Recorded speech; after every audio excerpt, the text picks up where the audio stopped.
Hello, ladies and gentlemen. Actually, mostly just gentlemen. There's probably about 8 of you out there watching this right now. Excellent. This is Constantine. We're going to be going into Game 4 of Haypro versus Hasu. Currently, I believe Hasu is up 2-1.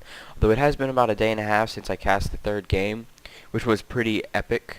I thought it was an excellent display of Protoss versus Zerg in the late game and ways that Protoss can deal with Broodlord and Ultralisk tech and really completely shut down Haypro. I would say though that in both the games that Hasu has won, which have been the first and the third game, now that I'm remembering them correctly, there's been some really funky almost expanding done by Haypro. I think he's expanded maybe one or two too many times, trying to, kind of take the entire map, and it's actually hurt him a little bit because he hasn't really been able to maintain a strong macro on the number of bases that he's had. And I think that he's actually suffered from having that many bases rather than benefited from it. So we're going to be going into Game 4. It's going to be on Scrap Station. I've actually started to cast this game, and then my hard drive filled up, and so about halfway through the game I had to end it. So it has been a little bit since I watched this, or at least the first half of it. So I will probably remember some of it, but I will try and fake that for you, because I'm awesome like that. So it looks like we have Hasu spawning in as the purple Protoss in the top position on Scrap Station. I don't know why he switched to purple, but I'm glad, because red versus blue is kind of annoying. And we have Liquid Haypro spawning in the bottom/right position as the blue Zerg. Looks like he's going to be doing the extractor trick, and he is now currently at 11 out of 10. That's what I do. I do the one extractor trick. Sometimes when I'm feeling crazy, I do the double extractor trick, but I really don't think they matter at all. I just like feeling cool that I can do that. It's like, needs about 5 more APM than people that can't do it, So we have scouting probe. It's a really early scouting probe, and I would say it's because a lot of people like to 6-pull on this map, even though it's got a horribly long rush distance. It's just one of those things, possibly due to the fact that this ramp is like nearly impossible to wall in, and you really have to get in for the good scout early in order to prevent the 6-pull from actually getting into your base. And I just watched a game that's on Husky's channel where Demaga versus White Raw. Demaga makes no drones. He just makes a spawning pool, gets exactly 250 minerals past that, makes 5 sets of Zerglings, and brings all of his forces into his opponent's base, including his 5 drones. And it's super powerful, but White Raw had walled in because he scouted it, and yeah, and Demaga lost the game. It was pretty funny. But anyway, it's just an interesting form of 6-pull that I had witnessed. So it looks like we have the very annoying Hasu going to be dropping down this pylon. He's really rocking out the spam there. Oh, he needs, there we go, yeah.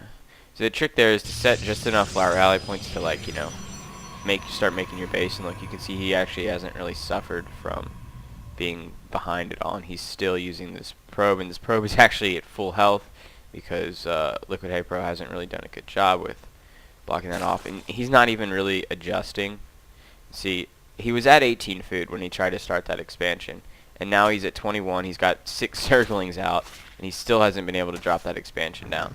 So, really interesting. Oh, and that's cool. He pulled everything but 1 Zergling off in order to kill this probe. And is he going to get him before his shields? Nope, he did not get him before his shields came back. He probably will get him now, though.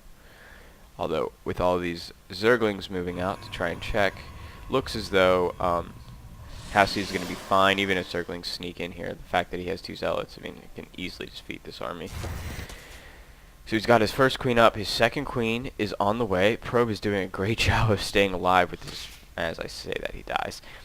Was doing a great job of scouting after he was down to 5 health. Looks as though this Overlord is very bold. He's going to be moving out. Although there is just 1 sentry on the way right now, so really not in any danger of losing him. Especially on a map where you have to wall in with like a lot of Zealots or throw down another gateway, then you can be a little safer against expecting a Stalker out soon.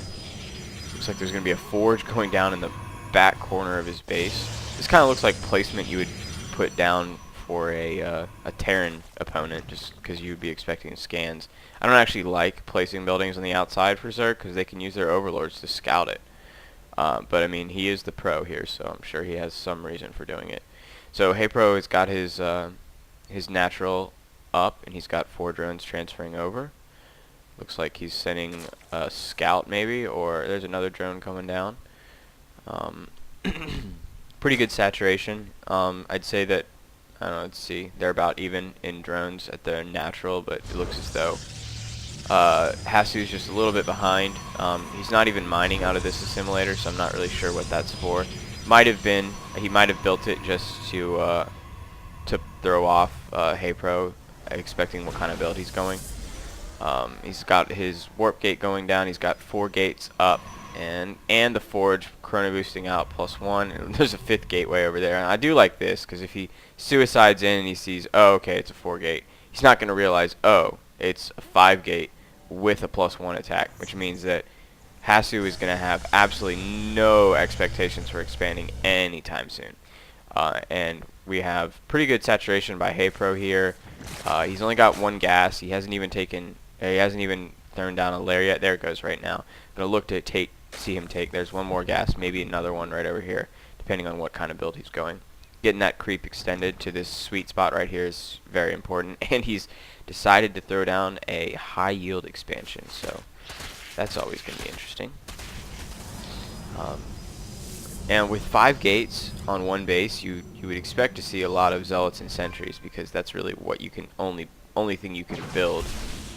But apparently he's actually going for a stalker heavy build. I bet he'll probably end up reinforcing with zealots and sentries a lot, especially because against Zerglings, zealots, once they have that +1 upgrade, which you can see is still in the way, but it's probably almost done. Yeah, it's very close to being finished. This attack is timed for that +1 to finish.